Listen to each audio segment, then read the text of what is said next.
If you like listening to old people talking about football, you're in the right place. Welcome to FDT-TV. My name's Mike and I am joined by the very lovely Ian.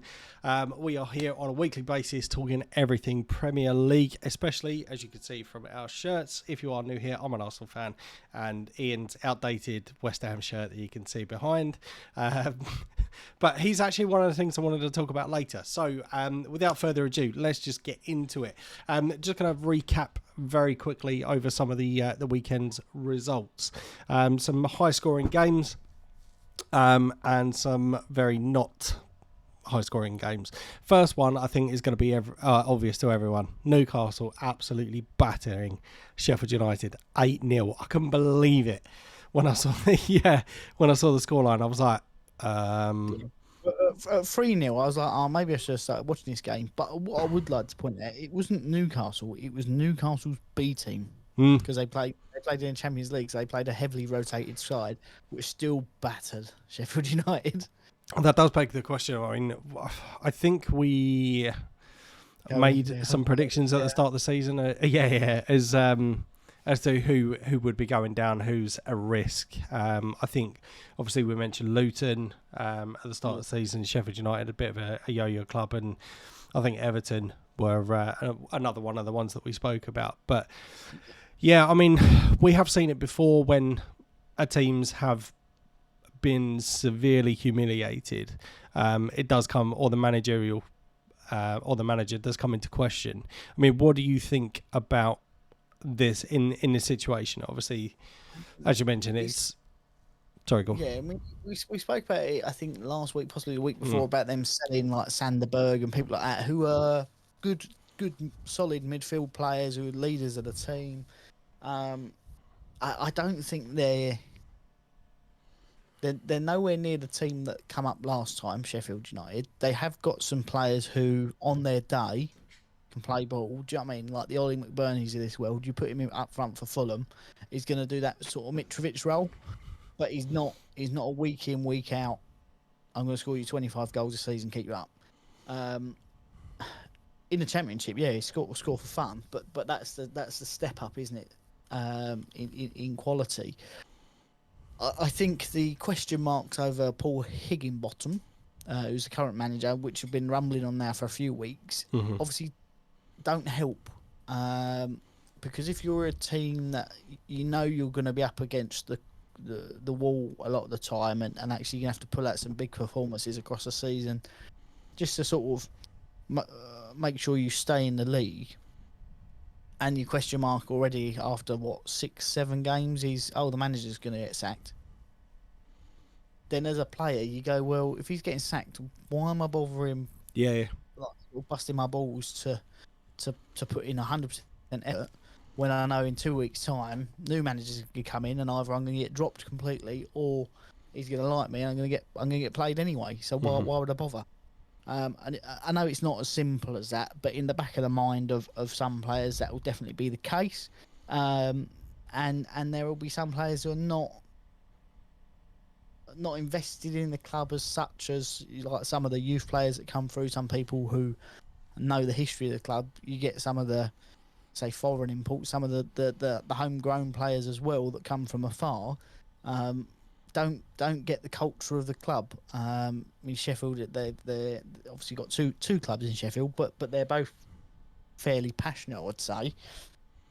And I don't think necessarily players always buy into that. So it's a difficult time for them. I think if they don't change it, it will only get worse. But if they do change it, it's still a difficult job. It's not a case of we're going to change manager and we'll stay up. You're going to change manager and still be slogging it out every week to try and get a draw, try and nick a 3 points every now and again. And it's I didn't see anything of the bits I did see from that game. I didn't see anything that says they're going to stay up this season. I was actually thinking about this earlier because obviously I know of a manager that has recently departed from a certain football club who I think, in all seriousness, has shown previously in the year that he can kind of stop the rot and look to make a team kind of bounce out. I think, to be honest, I think Sheffield United, Luton are definitely ones that are going to go down this year without a shadow of a doubt. But I mean, to give them any sort of fighting chance, one manager I think it could potentially do that is Neil Warnock. Yeah. Yeah, he's a well-versed. He don't muck around, does he? No, but he knows the league as well. Mm. The only thing I would say in comparison, because obviously we're talking about Luton as well now, is I think looking at the two, I think Luton look the better team. Mm. I think they look more invested in each other and working for each other. Obviously with a smaller budget, smaller stadium, probably a smaller fan base in all honesty. But I think when you look at the two teams play, I know obviously 8-0 it's a bit of an obscure result, but when you look at them, I think Luton have been given more of a football game to teams than Sheffield have this season. Mm-hmm. And I think unfortunately for them, just because of the sheer size of everything that's coming at them, they're going to get a bit battered. But if they can better Sheffield United, then surely that's a win. Absolutely. If they finish 19th rather than 20th, if you can go, actually, we come up as underdogs with everyone saying we weren't going to win a game. We didn't even finish bottom. So I think that would be a good aim for them. I mean, let's be honest. I think we'd all like the underdog story where Luton actually managed to pit relegation on the final day. Do you know what I mean? Yeah. But and obviously, speaking of Luton, they picked up their first points of the campaign, or first point of the campaign, with a 1-1 draw against. Oh, was it Brentford? Not Brentford. No, it was Brentford, wasn't it? I want to say Brentford. Anyway, they picked up the first points of the season. I'm sure, as I said before, a guy I work with is a massive Luton Town fan, has been for years. It was against Wolves. Wolves. Carry on, Wolves. Yeah, so they picked up their first points, and I'm obviously I would love to, but just kind of echoing what you were just saying there, that you'd love to see them at least get something out of this season. I think it's going to be possibly a stretch too far. Me personally, I think they got promoted too early, if I'm being completely honest. But I mean, fair play to them. They did it the right way. We got to obviously the Championship playoff final last year and went through. But obviously, we'll see what happens. Another team that picked up some points this weekend, Everton. Everton was against Brentford. Yes. Yeah. So I think it was 3-1. And it was, yeah. I know. Sheet. Yeah. I know that Everton or their supporters, they have been through a bit of a torrid time. So it was nice to actually see them pick up some points to give them a bit of hope for the season so far. I still question whether they are going to be kind of in the Premier League again. I know they're obviously it's a long old season. It's a marathon, not a sprint. But for me, they've been teetering too close to the edge over the last couple of years. And I think their luck may be running out. But again, happy to be proved wrong. Go on. I think if Calvert-Lewin can stay fit, I do think he's a goal scorer, definitely. If he can stay fit, I think they'll be all right. They are a big, strong side, which is sort of plays into the hands of Sean Dyche football, doesn't it? For coming on. Obviously, the new owners are potentially coming in any day now, and all right, you might go, "Oh, the track record is not great with teams that they've bought recently," but I think they will throw a little bit of money at it. Not necessarily loads, because they've still got that financial fair play to contend with. But when you look at Everton's fixtures coming up, obviously Aston Villa is their next fixture. I think that's a very difficult game at the moment. Unai Emery's got Villa playing very well. But then they've got they're at home to Luton, which is a winnable fixture. They're at home to Bournemouth, which is a winnable fixture. You think if you start getting a couple of wins, couple of results, then confidence comes, the crowd's back. When the crowd's on the side of Everton, Goodison Park is a hard place to play. Mm-hmm. And then they've got the derby game against Liverpool. Travel across what is it, St George's Park, I think. Yep, 1 mile. Yeah, used to be their stadium, more controversial. But then they've got that game. If Everton go into that game with the confidence, with the crowd, they could be the noisy neighbours this year. Do you know what I mean? And before you know it, they've picked up 3 or 4 points or 3 or 4 wins or draws and decent results, and then it starts to roll a little bit.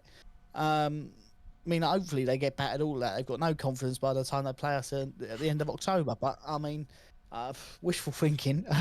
But no, I do think if they start to score, get a couple of results, get some confidence in that team, I think they will still be in that bottom half of the table. But I think they will be all right. I think that, again, there's a couple of teams this year that I'm worried for. Obviously, Sheffield United, Burnley have come up, and again look like they're trying. There's definitely a method under Vincent Kompany, but I don't think the quality's there to push them beyond. Luton obviously going to struggle. So you think between Sheffield United and Luton, that leaves one space. Yep. At which point you've got Burnley, Bournemouth, Wolves, and Everton, and potentially Chelsea still vying for that spot. Do you know what I mean? Yep. So I think they could have enough in them to stay up this year. Well, I hope they do, because I really want to see, and this sounds really bad, I really want to see them be sponsored by Chang Beer again, get Tim Cahill back, and like be Everton of old. Do you know what I mean? That's what I like.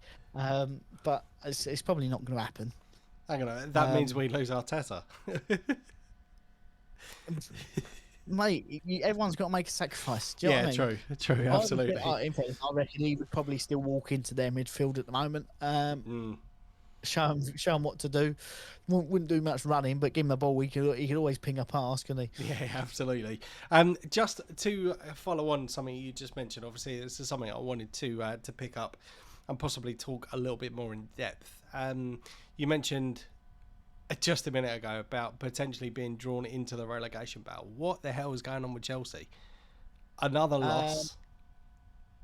What is going on? Again, you can see the method to Poch's madness, and I think it is madness. They can't find the net. They just can't score. Obviously, it didn't help that Gattuso got sent off for a stupid challenge, and then he was like, "Oh, I don't understand what was wrong with kicking that bloke in the leg." But there's a lot of change going on at Chelsea, and I think there's still a lot of change happening behind the scenes that fans and football lovers are seeing. Obviously, one of their first team coaches has left today, 4 months into Poch's reign. I think there's a what's his name? Todd Bowie's come in with his group of people. He's pumped money into it to meet the requirements of buying it. He's given people long contracts, and when you look at the players that he's bought, you're like, actually, they've got potential to be a really good player. What they haven't got now, because the Aspilicuetas, the Rudigers, have left, they haven't got that foundation. Yeah, they haven't got that foundation, but they haven't got that mentorship. Obviously, I know they've got Thiago Silva, but how many people can he mentor? He's like 57. Do you know what I mean? But they've not got that. Right, we've got a spine. Let's add in a little bit of flair. Let's add in a little bit of youthful enthusiasm. What they've got is, right, youthful enthusiasm, potential. That's really good. In 10 years' time, we're going to win everything. But right now, not good. And obviously that could stunt the potential rise of some of these players, because they're not getting the game time, and when they are, they're not winning, and it's a struggle, and it's hard, and it will build character, certainly. I know we said last year, next year's the year. Yeah. But it always feels like next year's the year. Again, they're being drawn in. I think they will be all right. They have got an injury list that's ridiculous. Yep. I think it would be unfair to say that they're failing at this point because of the amount of injuries that they have. Reece James is a key player who's out. Christopher Nkunku is out as well. I think Wesley Fofana's still injured. There's a few of them. Do you know what I mean? That you look at and go, well, they're not at full strength. Had they been at full strength, I think they would have had a bit more about them.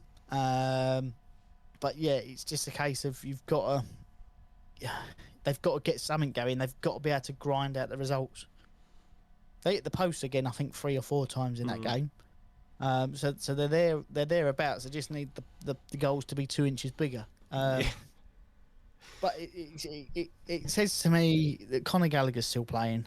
Do you know what I mean? He's starting every game, and when you look at some of the players they have that could play there potentially, you're like, well, why is he starting? He's playing where he should be. He's a mid-table, possibly a good season Europa League midfielder. He's enthusiasm. He'll run his heart out, but he's not got the quality you want in that midfield to go, right, I'm going to boss this. I'm going to pass everywhere. He win the ball back and then give it away straight away. And that's why I think they're struggling a little bit. I mean, if you were Todd Bowie, like, how long would you give Poch to kind of steady the ship and turn things around? Well, I was trying to put a bet on when Aston Villa went 1-0 up, him getting sacked. So, I mean, if it was... I don't like Poch as a manager. I think he would make a very good assistant. He had a really good time at a few clubs. He had a really good time at Tottenham, but he never won anything. You've not brought in a winner. You've brought in someone with a philosophy and a play style, which is fine, but you haven't brought him in you haven't gone and stole him from Tottenham and gone, come over here. You've had a really good season. I want you to be in charge of my team. He left Tottenham. He went to PSG, lost the league with a team that was probably the best team they've ever had, and he couldn't win the league. He got sacked from there and went where? I think he had a break. No. So he's out of practice, but he's not. He's come out of a job that he's not done phenomenally in, to go into a team that's 1, struggling, 2, going under massive change. It's a really hard job anyway. And they're expecting him to go and, well, I don't know. Are the fans expecting him to go out and win the league because they've spent £1 billion? I think that question really depends on who you speak to, because I know there are some fairly level-headed Chelsea fans that are aware that it is kind of like a bit of a transition period for them. But I would say for the majority, I mean, I may be speaking out of terms here, obviously not being a Chelsea fan, but speaking kind of generically from what you see on social media and on listening to talk shows and all that sort of stuff, it seems very much that they're ready to get rid of Poch already, which I think is extremely harsh given the state of how the club is being run. It's not going to be an overnight fix. Obviously, this isn't that the issues haven't come down just because Poch is now the manager. Do you know what I mean? It was when Frank Lampard was there were issues. Yeah, with Graham Potter, there were issues. It's now unpopular opinion, but you brought him up earlier. You stick a Neil Warnock in that team this year, or a Sam Allardyce, I think you're winning a cup. At least you're not going to get relegated. You're gonna be battling up the right end of the table because he ain't going to take no prisoners. You're playing shit, so you're not playing. And but on the other side of that, the man management, from what you hear all the stories, is phenomenal. Do you know what I mean? And that's what you need. You need someone to G these players up. I mean, I don't know what's going on with their training or their pitch or whatever, but the amount of injuries they're getting seems really unusual for Chelsea. Like, I know you get the odd few, and you can probably put 1 or 2 down to being really unlucky. But every week they come back, and then there's another injury. So that's something I actually wanted to talk about, because we've seen quite a number of teams, and obviously I'm not using this as an excuse. Obviously, that's the reason why we've got squads in order to obviously cover those injuries. But do you think, obviously, with the way that we had the Euros, the World Cup, and then we've got the Euros coming up again, do you think that that's had a knock-on effect, obviously, since the backlog of COVID? Do you think that could potentially be a factor as to why some of these players are getting injured just because of the frequency that they have been playing, or circumstantial, or? Yeah, no, it's a good point. There probably is some effect. Obviously, that they know the fixtures and whatnot that they've got to lead up to, and we're not talking like. Here's the difference. I say difference. Here's my take on it. If you're looking at Southend United, for example, where no one's been paid for ages, and people start to not really care. You gave them all them fixtures to play. They've not got the best facilities. They've not got all the best tech. They've not got this, that, and the other. Actually, you would expect them to have more injuries than you would a Chelsea, an Arsenal, a Man City, who have an abundance of facility and people and technology, and a very good system of planning out when and where and how these players are training, even down to what they're eating, their workloads, whether it's strength training, whether it's cardio, whether it's just physio or yoga or whatever. There's a lot more that goes into it. So I think it does come down naturally to sometimes the body does just break down. They are working hard most days, I would say. Yep. But I think it's also down to the club to make sure if your players are playing all these extra games, actually that needs to be supplemented with extra physio, extra this, extra. Let's give these players a little bit of extra care in the medical room, and plan it out so they don't get injured. You can't account for stepping off the curb and twisting your ankle. Do you know what I mean? Yeah. There are real life situations that happen, but I think with the amount of thought and preparedness that goes into it is why you see the likes of Man City running away with it. And like you, last year you had what, two major injuries out the whole squad, where usually by Christmas your whole squad's done. Well, we're getting there now. But you think it seems to be that you've spent the money and the time procuring a medical team, but a medical team to keep the players in tip-top condition. You're going to go out and find the best this, the best that, the best, and that's how you get the whole team fit all the time, and it doesn't matter the amount of fixtures. Well, I just to move kind of on from that subject, obviously we'll come on to Arsenal versus Spurs. Obviously we're just talking about injuries, and we have picked up a few new injuries. Obviously Martinelli picked up an injury last weekend, I think it was. Yep. Obviously put the ball in the back of the net, was chalked off for offside, and very quickly came off shortly after because of a potential hamstring injury. Therefore you would assume that Trossard would be the next replacement, obviously replace him in the game. Unfortunately, that the news broke yesterday that he's picked up an injury. Mm-hmm. So that's him now out. We don't know for how long. Who else we got injured? Thomas Partey still out injured. And one which I think you're going to kind of snigger about, Declan Rice obviously had to come off yesterday due to a back injury. Yeah. He had that once with us. I mean, touch wood, he's a sort of player that would play every game for you without a problem. I think he did come off once with a pulled back after a heavy challenge, but it's good to see, arsehole.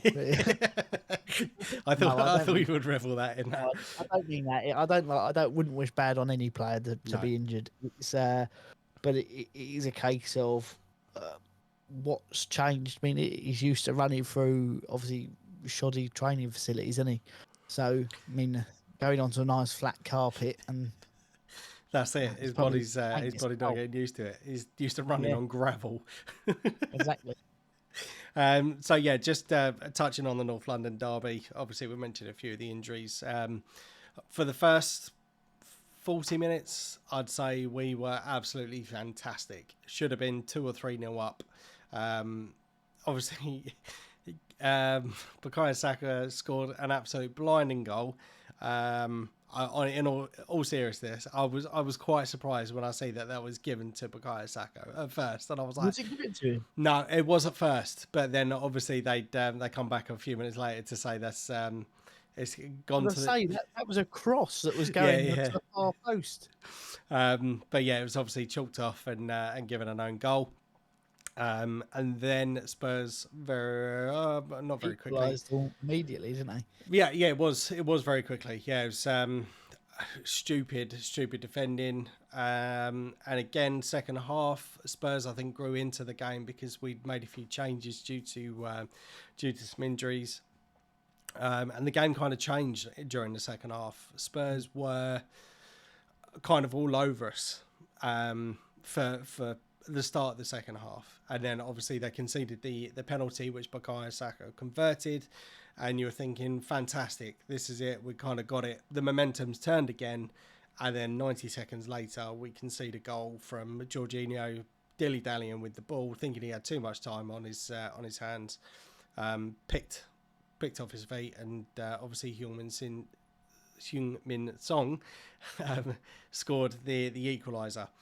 There was a point towards the end of the game, obviously you could see that Spurs were kind of hanging on for the result, and fair play to him. But we were kind of growing in confidence in the last 10 minutes or so. And I was very disappointed. That was definitely what I felt 2 points chucked away for us. But overall, I think the draw was a fair result on the balance of play, because there was a couple of times that I think David Raya pulled off some good saves, but at the same time, like I said, there's a couple of chances that we could have possibly converted. So overall, I think the draw was a fair result. Moving on to Liverpool. I was going to say just quickly. Sorry, I was going to say I think I want your opinion on this because obviously I'm very opinionated, so I know what mine is. But David Raya pulled off some phenomenal saves, and again showed some calmness on the ball. And in some situations are a little bit sketchy.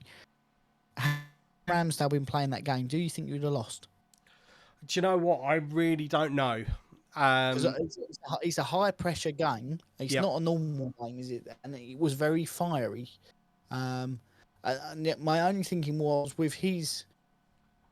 I don't think his shot stopping can be questioned. It's his composure in those high intense moments that was letting down recently. And I think David Raya recovered brilliantly to make that save down to his right. Yep. And everyone was like, "That's a goal," and all of a sudden it wasn't. Very I think David Seaman-esque. Yeah, I think that will get probably save of the season if I'm honest. But I just thought if that was Ramsdale, he wouldn't have got that. That would have been 2-1. Do you know what I mean? I disagree. Well, obviously I don't know. It's one of these situations. It's kind of shoulda, woulda, coulda sort of thing. Because Ramsdale last season pulled out some spectacular saves. Oh, yeah. Obviously there's I'd say the more famous one was against Leicester when Brendan Rodgers was in charge, and even Brendan Rodgers was like, how the hell did you save that sort of thing? So I don't necessarily question Ramsdale's ability, but for me, obviously it's a massive game. Ramsdale's got experience in the North London derby. I think it's very clear to see where Arteta's intentions are, because let's be honest, I mean, other than the game against Fulham, Ramsdale hasn't really put a foot wrong in the grand scheme of things. Obviously there's been a few silly decisions, some sketchy playing out from the back, but on the most part you wouldn't necessarily say he's done poorly. No. But it's kind of a very similar situation to what happened with Bernd Leno. When again, I suppose with Bernd Leno, he was very nervous towards the end of his Arsenal career because there were some shocking decisions that he made, some poor flapping, coming out when he should have stayed in the box, that sort of thing, and you could tell kind of he was done. So Ramsdale pushing him out of the squad was, you could kind of see it coming. But for Ramsdale, I don't really know what he's done wrong. I mean, obviously we've got two two quality keepers, and they're both Yeah. going to need game time. But I think for an occasion such as that, where Ramsdale has had the previous North London derby experience, could he have done better? You don't know. You don't know. Yeah, I mean, he's probably taking him out the sidelines for now, isn't he? To just give him that moment because he's still a young guy. Isn't Yeah. he seems like he's been around for ages because he's played in the Premier League for a few seasons now. But he's still a young guy, and I imagine having listened to podcasts that he's been on, he seems like the sort of guy who is a sort of I'll never stop learning sort of mentality. Yep. So for him coming out playing second fiddle to say more experienced goalkeeper who's played more games in his life, he probably wouldn't. It doesn't. It's not an ideal situation, but actually to learn to recuperate, to make sure that every part of your game is on point, wouldn't be a bad thing. And the fact that last year he didn't have any competition, it doesn't matter what he did last year. He could have been the worst goalkeeper in the league. You had no one to replace him with. Yeah. Having a little bit of healthy competition to go, actually, you need to be at your best every week because otherwise you're not playing. Yep. And I'll pick, and I think that's what I was gonna say Seaman's done. What Arteta's done is, I'm gonna pick the best person every week that I think is the best, and it's up to you to prove me different if I pick someone the week before. Do you know what I mean? Absolutely. So yeah, moving on to Liverpool West Ham. Obviously, Liverpool 3-1 winners in that particular fixture. What are your thoughts on the game? On telly, so I was a little bit, but from looking at the ticker and the stats and the highlights, I think the difference between them and us is they were a lot more clinical in goal. Obviously, they had more possession, but what we did when we had the ball, I thought was really good. We just weren't clinical enough. We could have gone 2-3-0 up at the very beginning, but we just couldn't eat our dinner. Obviously, the Jared Bowen header was good to level it up. It was a little bit of flap city when he scored that volley, but at the end of the day, it's a sort of an expected result that you can get. If you can get something out of it, fantastic. I think the scoreline was a little bit unflattering to us, considering what we did with the ball and the chances we created. But it's always going to be if you can't finish it. I mean, I was on a podcast the other week. I told you about a West Ham podcast, or talk show, I should say. That everyone's opinion on Naya for good was he's a Rolls Royce of a defender. And he's really good, but he probably doesn't suit us because he can't head and this and the other. He gave away the penalty, and I think he was the reason for at least one of the other goals. I think he's shit. I think he's always been a shit. I mean, when we signed him, I made that joke about David Moyes had told his scouting team to get him a good defender, and they come back, we've got this guy a good. He had a couple of good games. He can be all right, but he's a defensive liability. Play him as a defensive midfielder, sort of give him that range of passing, because he has got a long pass on him, and he's quite quick and mobile. But other than that, I wouldn't put him as we're going to go and challenge right end of the table, sort of as a centre back. But what do I know? I'm only a fan.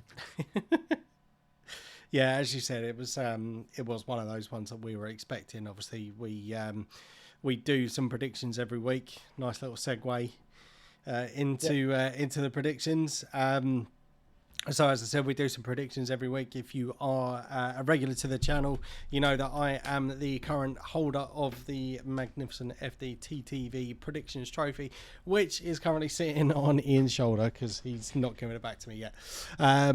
But yes, so every week we make some predictions of upcoming fixtures, mainly our own teams and possibly a peach of a fixture. So looking at last week's predictions, firstly starting with the Arsenal game, Ian, you had gone for 2-1 to Tottenham. I had gone for 2-1 to Arsenal.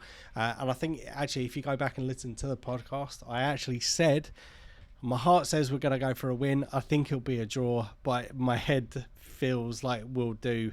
or we will lose that So just want to point that out.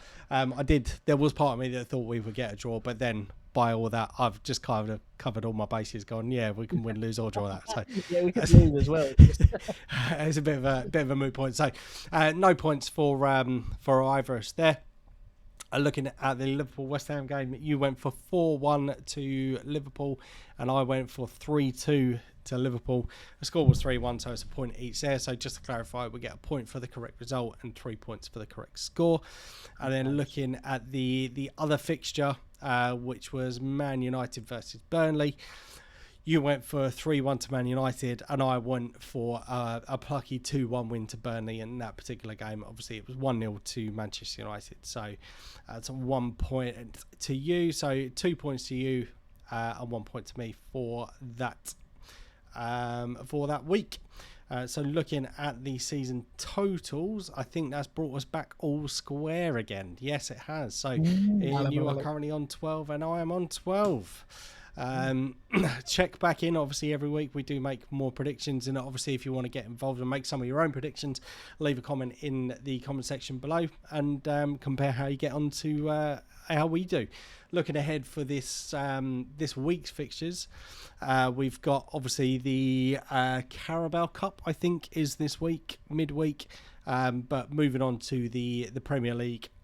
Bournemouth versus Arsenal, West Ham versus Sheffield United, and the standout fixture for this week is Tottenham versus Liverpool.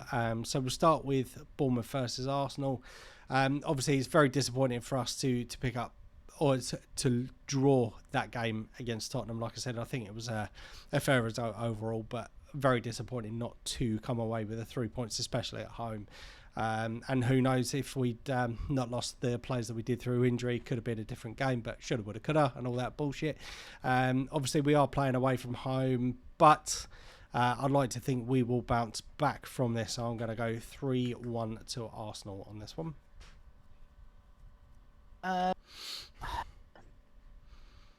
Yeah, I mean, you've got some injuries, haven't you? You mentioned that. Kai Havertz might score.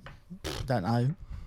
I mean, the Rugby World Cup is on. Maybe he's getting his sports mixed up. We're playing Lincoln away, so that's a travel again, isn't it? Oh no, but I'm not talking about that yet. I'm talking about Arsenal and Bournemouth, and Arsenal going to win 2-0. 2-0. Cool. Yeah, sorry, I'm getting. Getting ahead of yourself here, mate. Getting ahead of yourself. So West Ham versus Sheffield United. Are you playing at home or away during the midweek there, Ian? We're away to Lincoln. Oh, okay. And then we're at home to Sheffield United. So yep. A little bit of travelling for us during the midweek again. But if we lose to Sheffield now, oh my God! Do you know what I mean? I mean, you'd expect them to come back a bit better after being trumped 8-0. The question is, do they think they can attack us and get something? Which I would say, if they went on the front foot and went, let's just go and pump balls into the box, then they might get something. But I'm going to be confident at home we're going to beat Sheffield United, and we're going to do it convincingly. I think we've liked a 3-1 recently, so I'm going to go 3-1 West Ham. I thought you were going to be a little bit more confident there, if I'm being completely honest. I completely agree. I think it's going to be a bit of a whitewash. I'm actually going to go 4-0 on this one.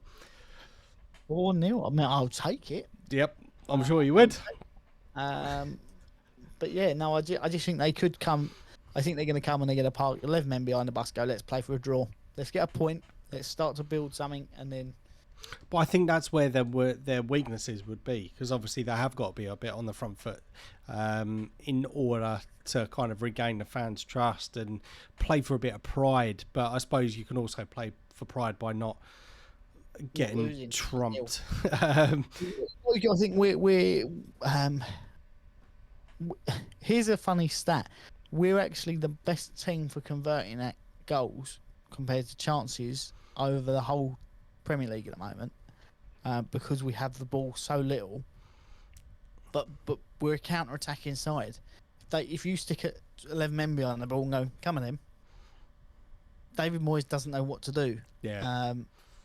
And we can't do anything. We can't break down teams. I mean, you'd like to think we could because you've got Paqueta, Kudus, Fornals, Bowen, and we've got the ability in there to play good football. We've got footballers in there for once, but just don't seem to be able to do it.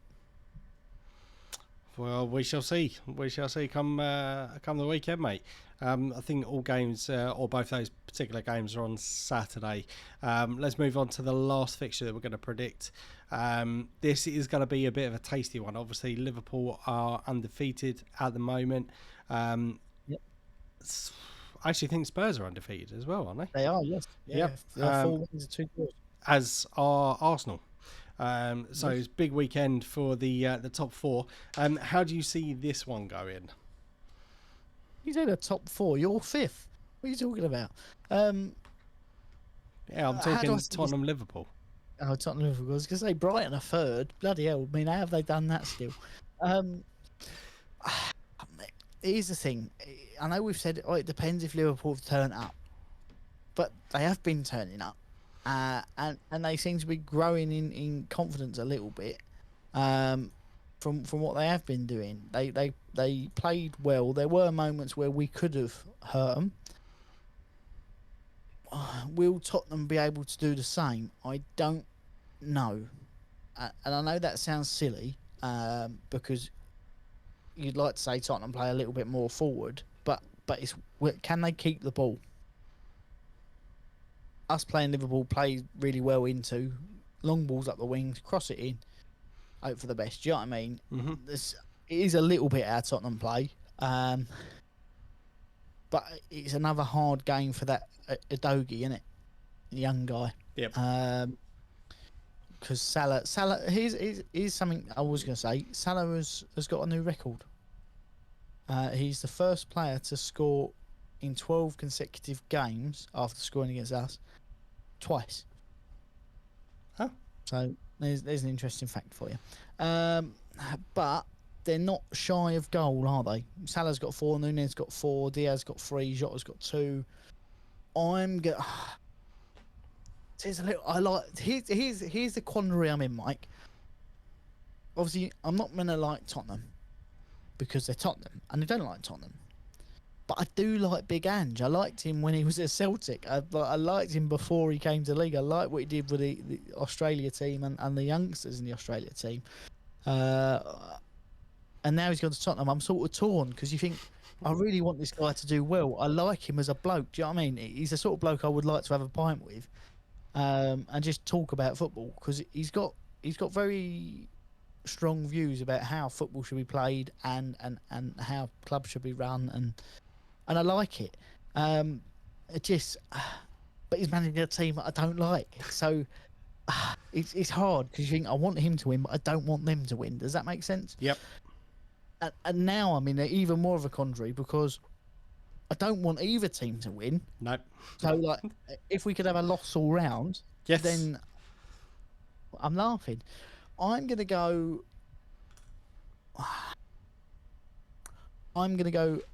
3-3. Oh, tasty. I think both teams struggled a little bit at the back, but they both like going forward. Yeah, 3-3. Okay, I'm going to go.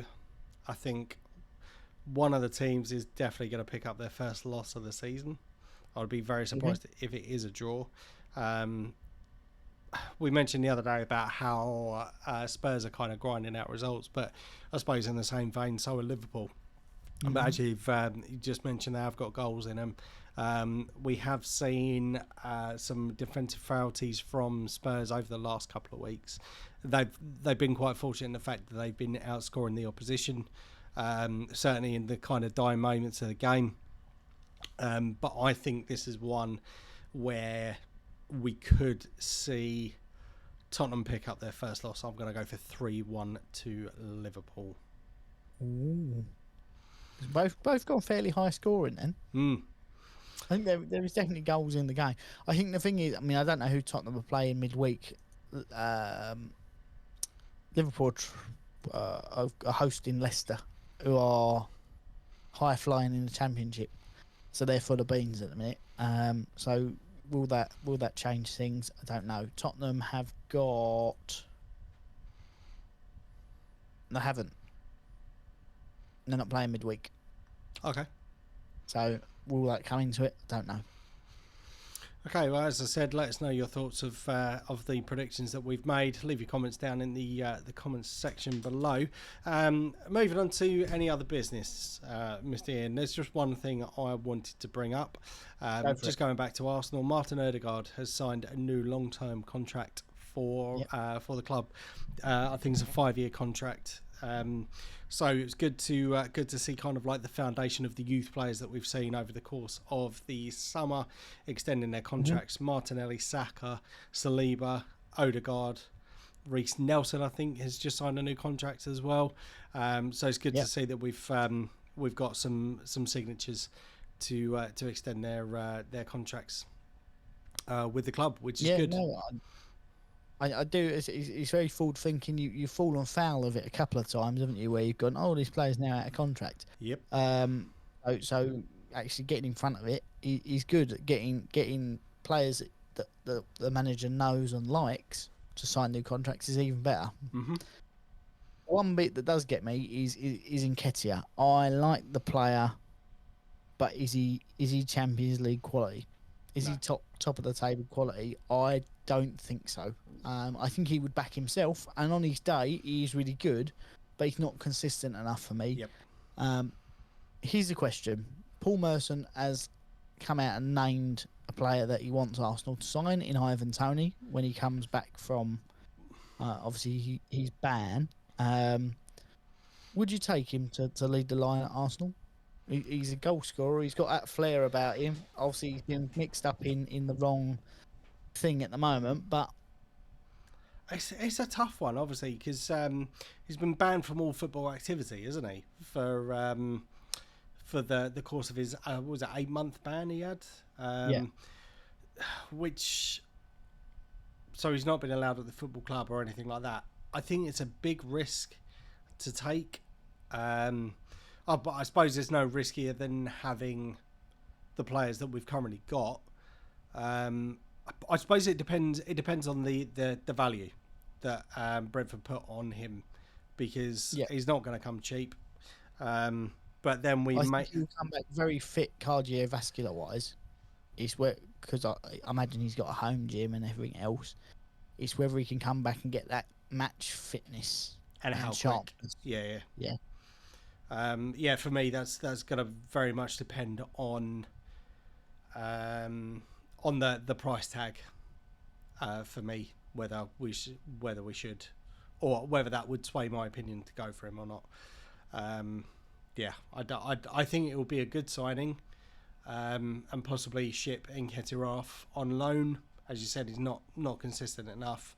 And don't get me wrong, I think he's a great player. He's shown that by working hard, obviously you get to make your breakthrough. But there's been a couple of times, obviously I know Jesus is just coming back from injury, but I just don't think he's got the physicality to kind of mix with the Premier League. There's been a couple of times I've seen him muscle off the ball too easily. He needs to, I mean, don't get me wrong, he's definitely bulked up a bit, but I think he could do with bulking up a little bit more. But he's still fairly young. So, So two things from me: managerial appointments from around Europe. Two that I think are one's a lot more notable than the other.